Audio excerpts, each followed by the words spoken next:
Yo guys, Features Gaming here. Welcome back to another video here on the channel, and today we are once again back on SCR, but I'm pretty sure all of you know that is not correct because we are actually on the SCR Discord server. Once again, going to be reading through the update log of version 2.0, checking out the new things of this update. So today we are going to be reading out the new routes that have been added to the game, and we'll also drive our first one as well, which I'm pretty sure you can already tell by the title and thumbnail of that journey that we are doing today.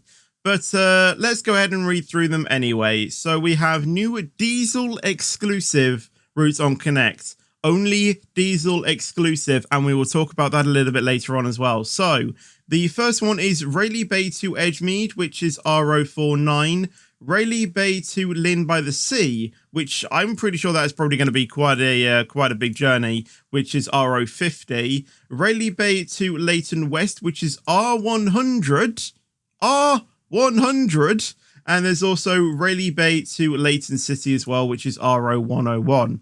We also have a route exclusive to the 156. So you can only drive this route if you own the 156, which is Rayleigh Bay to West Wyvern, which is route code R0 or R102.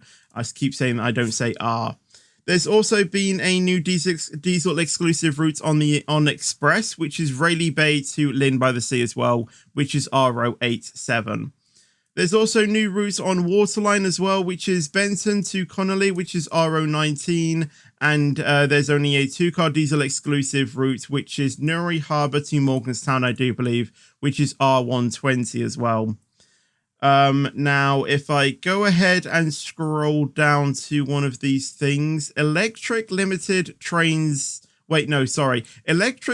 Limited from running on diesel-only routes. This is why it means, or this is why it said at the start, that it's only diesel-exclusive trains that can go to the Rayleigh Bay branch, because that is only operated by diesel trains. There are no overhead wires to allow electric trains to go on those lines. They are only diesel-exclusive areas. The Newry Harbour branch is also fully diesel as well, so you can't take electric trains down there. And the Morganstown flyover as well is only strictly diesel trains as well. Should also mention as well that the Water Newton has been added as a calling point on the Stefford Airport Central to Leighton Stefford Road route, which is route 057. And I am fairly sure they are all of the things that have been updated. So let's get back on SCR and drive our first train, which if you couldn't already tell, is going to be on the 156 new train that was added that we checked out obviously yesterday or whenever I published that last video, which is Rayleigh Bay to Edgemead. A quick 5-minute route to wrap off this first video, and then we'll also go ahead and then do the other routes as well. So let's click drive and we'll spawn at Fairmere Green Depot, go to Edgemead and start this journey. So let's go ahead and talk about the new driving system as well, because this is another thing that we should also talk about in this route. So as you can see here on the right, this is the speedometer. I'm pretty sure you can see what this, what this does. And then to the left of it, this is the throttle and brake indicator, as well as the speed limit restriction here, with also a number here. This number corresponds to your speed, so you need to make sure that both of those numbers match. And here, when you are going up a hill or anything, this will actually tell you the gradient that you are going as well, which I think is really cool. You also have these buttons as well. That's the horn. You also have the current schedule. You have the map. You also have the switch camera mode, the pantograph, but obviously this doesn't have a pantograph because it's diesel. And you also have the open and closed doors as well. And now over to the left, this is pretty simple. It just tells you the train that you're driving, your kind of code thing, and then your head code as well, and also the route number that you are driving. It then also displays your next stop. So in our case, that is Edgemead. The time that you're supposed to be at the stop at 10:37 for me, because that's when I'm recording this video. Well, actually, specifically 10:36, and also the time remaining to get to your next station as well. And it also shows you the mileage to your next station as well, which I should pay attention to. And then to the next, and then to the right of that, you also have the the next signal aspect as well, which also tells you the head code of the signal as well as the distance to the signal as well. And then obviously, like I said, in the middle, it displays your time. Now, I did say in the video how I didn't like this. I'm kind of getting used to it, but I still don't fully like it. But it's better than nothing. But yeah, in order to control the train, it's the exact same. You press W and S, but this one is a little bit different because usually before you would have that throttle indicator. But pay your attention down here when I press W on my keyboard. You see that green thing? Now that thing represents your speed, and you can press obviously W and S to move it depending on where you want the thing to go. And you can see right here there is a red dot. So what you kind of want to do is get your green indicator pretty much positioned alongside it, and then the blue speed corresponds to your speed. So as you can see, this this number has now moved to 15 because that is the speed limit. And now we are traveling at 15 miles per hour, as you can see. I should also mention as well, another thing that we saw in the patch logs is that all terminating platforms are now 15 miles are now restricted to 15 miles per hour. Should have mentioned that at the start, but I completely forgot to. But as you can see, we now are going to be able to go up to line speed, which is 125, even though the speed is only capable of 75 miles per hour. Toot the horn as well because of the whistle board. Now, when we get further to Edgemead, this is where I've seen a lot of people complaining because people don't like the new braking system. And I can see why they don't like the braking system, because obviously before SCR used to be very, very easy to speed up, to brake, basically to drive. And I like that SCR have made it more realistic to drive, but there are still some things that need to be tweaked. But basically, when you slow down, it takes ages for the train to slow down. However, I've got a few tricks up my sleeve to help you, if you're driving a faster train. Now, obviously, the 159 is going to be a little bit easier because it can only go up to, it can only go up to 75. But the braking is still very slow. And I'm fairly sure the braking is different for each trains as well. I don't think they're the same for every single train. For example, I don't think a HST could speed up as quick as a Pacer could also, or something like that, for example. So mainly the main idea that I do is I try and approach the station at 45. And then as I get into the station, I drop down to 30 miles per hour. What I do when I'm going at, like, say 100, 125 is when the distance to the next station hits 0.4, that's when I drop down to 45. And usually 90% of the time it slows down in time. And then, yeah, as I get into the station, I then start slowing it down. And like you can see, I can see my my car marker here. So we just keep dropping down the speed ever so slightly and wait to stop on my markers. Right. Maybe a little bit further. Maybe a little bit more further. Right there. Right there. Right there. So that green thing is you may have seen, it's not smooth to go from 5 miles per hour to 0 basically. So it still has that sense of you can only go a minimum speed of 5 miles per hour, which I guess is fine. It just means that isn't, that isn't smooth. It's pretty much the, it's the jump again, but then everywhere else is fine.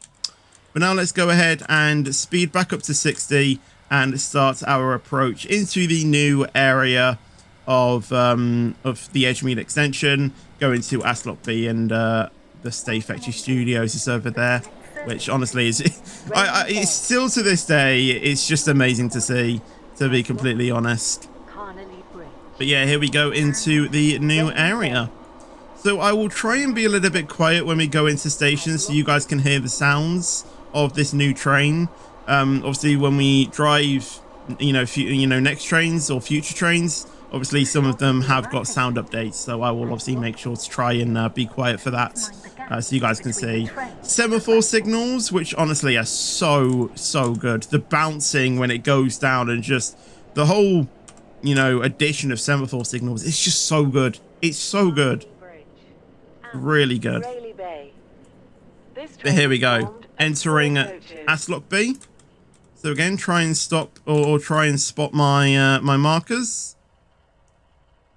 I am a 4-car train, so I don't need to stop right there. I need to go up to the S car marker. Just thought I would double check that. And get ready to stop it around about there. Use the brakes. There we go. I massively undershot that though. There you go. There's the door opening sounds. But yeah, I think trying to judge when to come to a stop is going to be the most trickiest thing, because obviously it's not a straightforward stop like it was before. You know, it takes time for the train to actually come to a, you know, come to a full stop.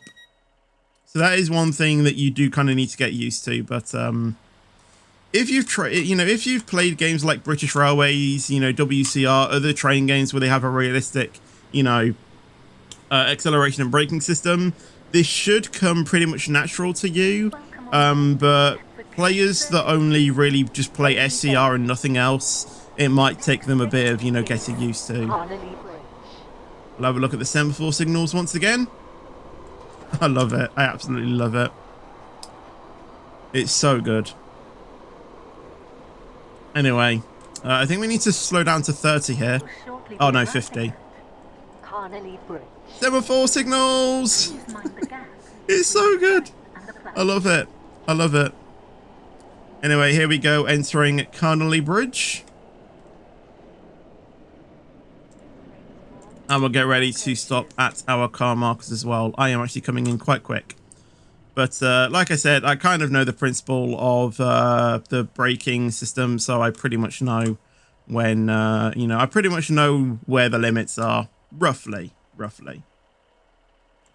Sometimes they will undershoot, sometimes they will overshoot slightly, but hopefully I shouldn't be completely, like, skipping stations, unless I'm reading chat and I get distracted. When I'm streaming, because sometimes that likes to happen. You know, I'm mostly reading chat rather than actually you know, doing the actual things. So let's hit the door closure. Very good. And now we'll go back up to 50 and start our approach into Rayleigh Bay, which is the terminating platform or the terminating station of this branch. So yeah, we'll just keep an eye out on the distance so we don't completely just smack into the buffers as well. And yeah, like I said, over the next few days, I will try and do, or I will try and showcase the other routes as well. So tomorrow might be the next one, and then so on and so forth, until we basically complete all of the new routes and show the new trains as well. And what I will do is I'll try and do one train each route as well. So in easy numbers, class XX1 does route 01, for example, and then class XX2 does R02, for example, and then so on and so forth. Obviously, I know that the 166 is only exclusive to one route, so I'll try and leave that out until that is needed, basically, and so on and so forth. If it gets to a point where we've covered all of the new routes and we've done all of the new trains, then I will just pick new trains to, you know, to do, basically. So yeah, I will obviously try and prioritize those that have had slight changes. So like the trains that have had new, you know, sounds to them as well, I will pick those as well. But here we go, entering into Rayleigh Bay. Obviously, we are now restricted to 15 miles per hour going into terminating stations, but going out it's 30. You know, going out is fine. It's just coming into the actual station that is that has been changed. So let's go ahead and stop there. There we go. Right up to the buffer. Open up the doors. Rayleigh Bay. And there we go. This train terminates here. And obviously in the new UI as well, you got your points and XP up there, back to menu thing there, and obviously this VIP that I am on a private server as well. So yeah, that is basically the new UI. Obviously, this has been changed as well. It gives you your summary and your lateness. So 4 minutes will carry over if I was to change or if I was to go back. And then obviously it took me 10 minutes to do, but that was because I basically changed a lot, or I basically spent a lot of the time at the start talking you through the new driving system as well. And basically, I like the new UI. I don't love it. I don't think it's an improvement per se, but there are aspects of it that are better than before. So it's not really an improvement, but it's not really gone back, if that makes sense. Like, it's kind of stayed the same, which I don't mind. It's just a little bit confusing to try and, like, get your head around. But yeah, I appreciate that SCR are trying something new, and if they update it in the future, I completely, agree with that. And yeah, I would like to see if it does get improved, but yeah. It is. I'm kind of 50-50 about it. I like it, but I don't love it. That's all I'm saying. But yeah, that was the first route as well that we are doing. And like I said, in the next few videos, we will obviously check out the new updates. So if you did enjoy this one though, make sure you leave a like and make sure to subscribe as well, so you will see the next few videos. Or don't subscribe. It's completely up to you. It's free. You can change your mind later at any point. But until the next video, guys, take care and peace out. And as always, stay fetchy.